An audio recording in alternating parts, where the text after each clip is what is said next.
Hello friends, আজকে আমরা যে টপিক্সটি নিয়ে আলোচনা করব সেটি ইংলিশ গ্রামারের খুবই ইম্পর্টেন্ট একটি পার্ট, সেটা হলো টেন্স। ইংরেজিতে বাক্য গঠন করতে গেলে আমাদের টেন্স অতি অবশ্যই জানা দরকার। আর বন্ধুরা, অনুরোধ করব ভিডিওটি শেষ পর্যন্ত দেখার জন্য। আর ভিডিওটি যদি ভালো লেগে থাকে তাহলে একটা লাইক, কমেন্ট এবং সাবস্ক্রাইব করে দেবে। তাহলে শুরু করা যাক আজকে ভিডিও। টেন্স টেন্স মানে হলো কাল। টেন্স একটি ল্যাটিন শব্দ যার ইংলিশ হলো টাইম বা সময়। টাইম অফ ওয়ার্ক, কাজের সময়। ইংলিশ সেন্টেন্সে ভার্বের যে কাজটা হচ্ছে, ক্রিয়ার যে কাজটা কোন সময়ে ঘটছে সেই সময়টাকে এখানে বর্ণনা করে। আমরা প্রথমে টেন্সের শ্রেণীবিভাগ সম্পর্কে জেনে নেব। টেন্সকে সাধারণত তিনটি ভাগে ভাগ করা হয়। একটা হলো প্রেজেন্ট টেন্স বা বর্তমানকাল, আর একটা হলো পাস্ট টেন্স বা অতীতকাল, আর একটা হলো ফিউচার টেন্স বা ভবিষ্যৎকাল। এই প্রত্যেকটা টেন্সকে আবার চারটি ভাগে ভাগ করা হয়।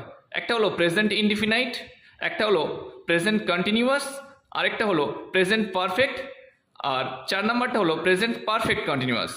পাস্ট টেন্সটাকেও চারটে ভাগে ভাগ করা হয়: past indefinite, past continuous, past perfect, past perfect continuous.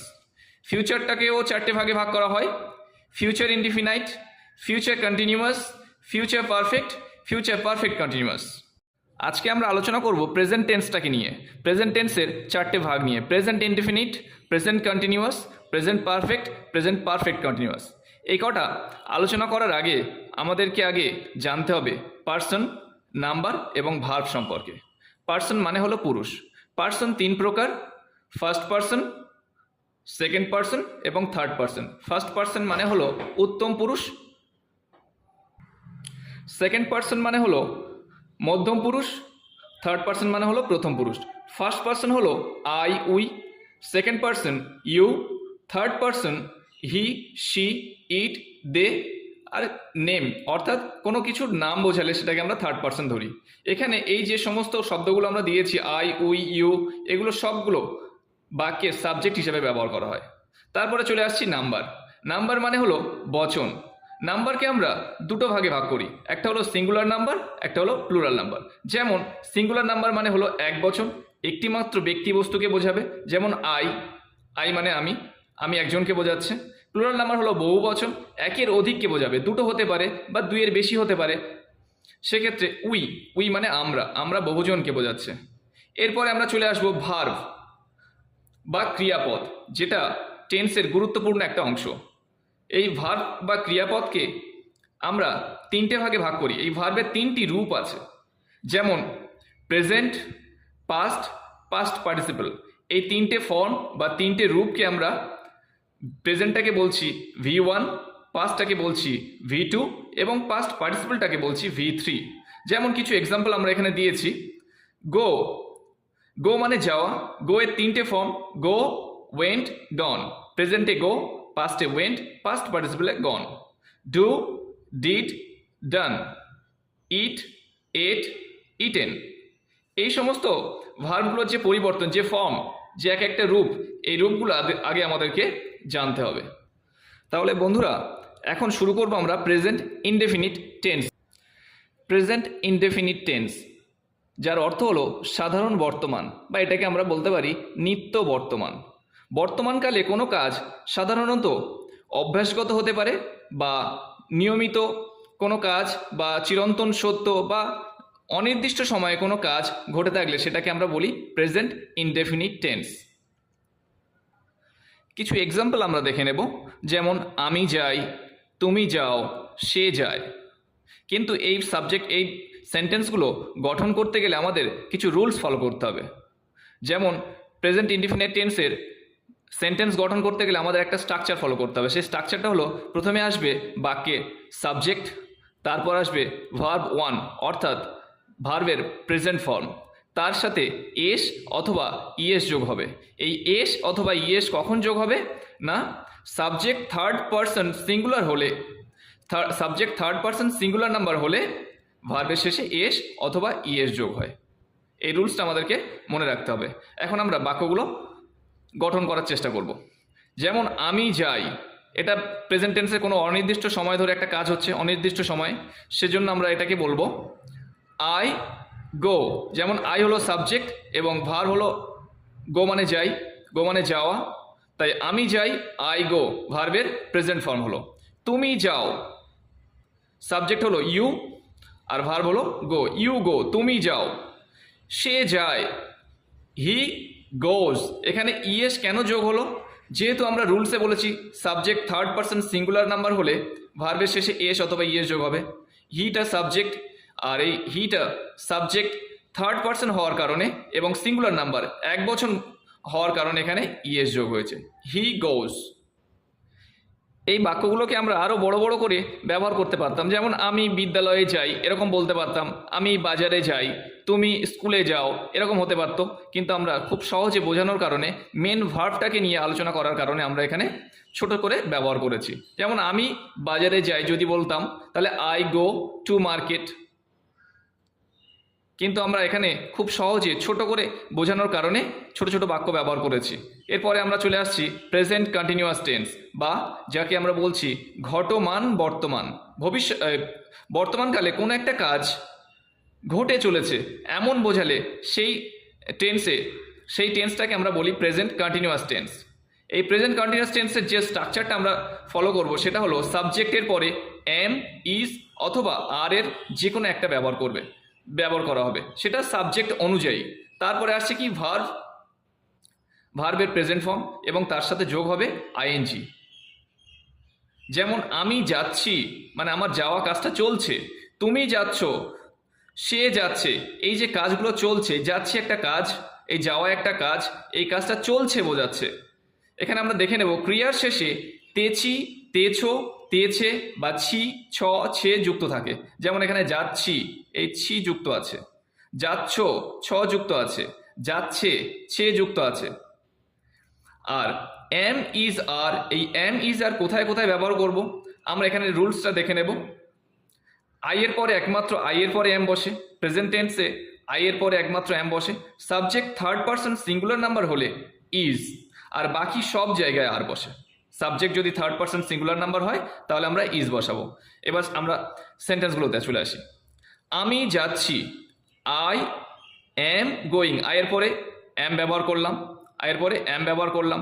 তারপরে গো ভার্ব, যাচ্ছি, যাওয়া যে ইংরেজি হলো গো, তার সাথে আমরা যুক্ত করেছি আইএনজি যুক্ত করেছি, তাহলে আই এম গোয়িং, আমি যাচ্ছি।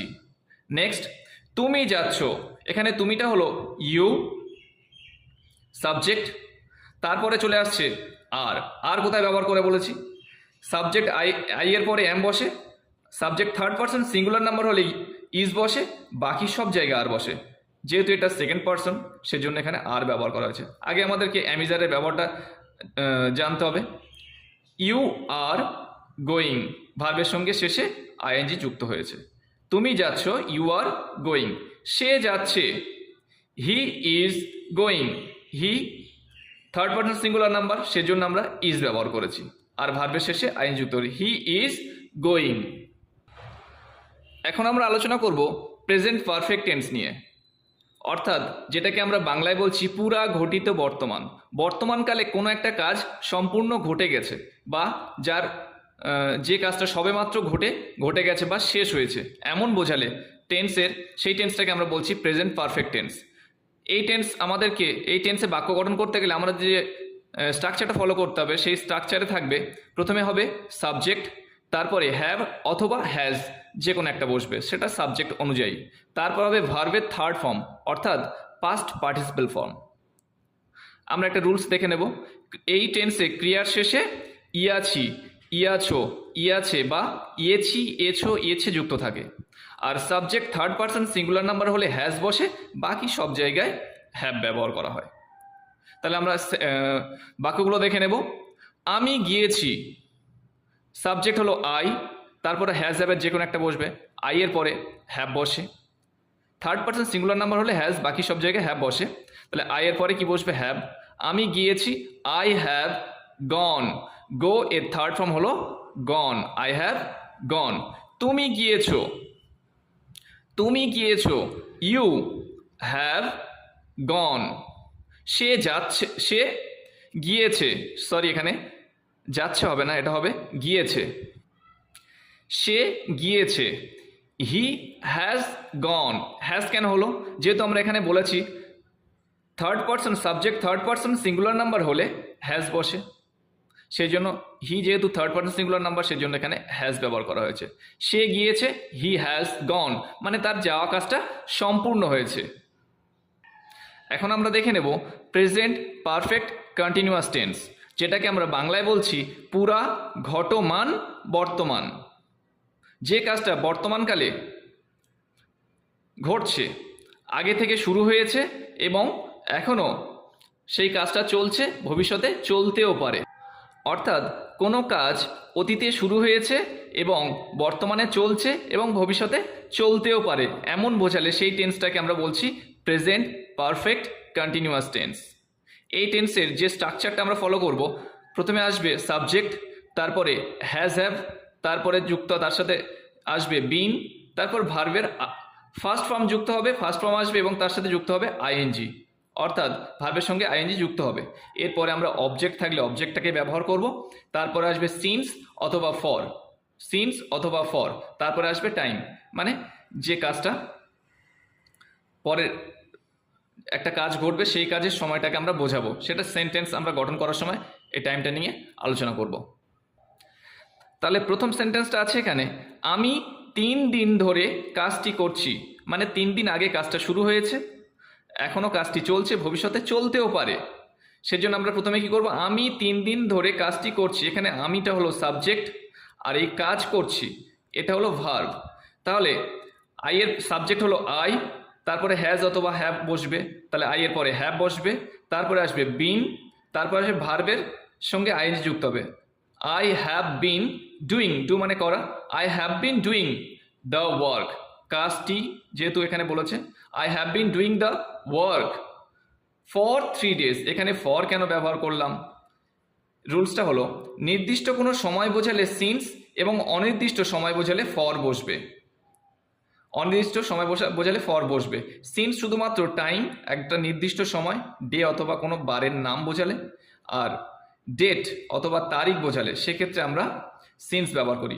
বাকি এই যে 3 days 4 days 5 days এটা অনির্দিষ্ট একটা সময়, কোন 3 দিন ধরে এখানে উল্লেখ করা হয়নি, সেজন্য আমরা এখানে ফর ব্যবহার করব একটা ব্যাপক সময় বোঝালে। I have been doing the work for 3 days। Next বাক্য, তুমি সকাল 10টা থেকে পড়ছো, তুমি সকাল 10টা থেকে পড়ছো, সকাল 10টায় তুমি পড়া শুরু করেছো, একটা নির্দিষ্ট সময় এখানে বলে দিচ্ছে, টাইম টাইম এখানে উল্লেখ করছে। তাহলে সেক্ষেত্রে আমরা কি ব্যবহার করব? সিন্স ব্যবহার করব। তাহলে you have been reading since 10 AM। তুমি এখানে সাবজেক্ট ইউ, ইউর পরে হ্যাভ বসে, ইউ হ্যাভ, তারপরে আছে চলে আসছে আমরা বিন, ইউ হ্যাভ বিন, তারপরে ভার্ব রিড, তার সাথে যুক্ত হচ্ছে I N G, you have been reading since. Since এখানে ব্যবহার করা হয়েছে তার কারণ বলেছি, টাইম একটা নির্দিষ্ট সময় বলে দিলে, সিন্স 10 AM সকাল 10টা। তাহলে you have been reading since 10 AM, তুমি সকাল 10টা থেকে পড়ছো। নেক্সট সেন্টেন্সটা হলো, সে 7 দিন ধরে ভুগছে, সে 7 দিন ধরে ভুগছে, কোনো একটা অসুখী হতে পারে, রোগী হতে পারে, সে 7 দিন ধরে ভুগছে, 7 দিন আগে শুরু হয়েছে রোগটা, এখনও চলছে, এখনও সে ভুগে যাচ্ছে। তাহলে সেক্ষেত্রে আমরা কি করব, হি হ্যাজ বিন, হির পরে যেহেতু হ্যাজ বসে তারপরে বিন আসবে, he has been suffering, suffer মানে ভোগা, তাহলে ভুগছে, সাফারের সঙ্গে আইএনজি যুক্ত হয়েছে, suffering, he has been suffering for 7 days, for 3 days, for 7 days, for 4 days, এরকম কোনো দিনের না দিন উল্লেখ করলে সেক্ষেত্রে আমরা ফর ব্যবহার করব, কিন্তু নির্দিষ্ট কোনো বার উল্লেখ করলে সেক্ষেত্রে আমরা সিন্স ব্যবহার করব। তাহলে কি হলো, he has been suffering for 7 days। তাহলে এই ভিডিওতে আমরা আলোচনা করলাম প্রেজেন্ট টেন্সের 4টি ভাগ নিয়ে। এই নেক্সট ভিডিওতে আমরা আলোচনা করব পাস্ট টেন্স এবং ফিউচার টেন্সটাকে নিয়ে।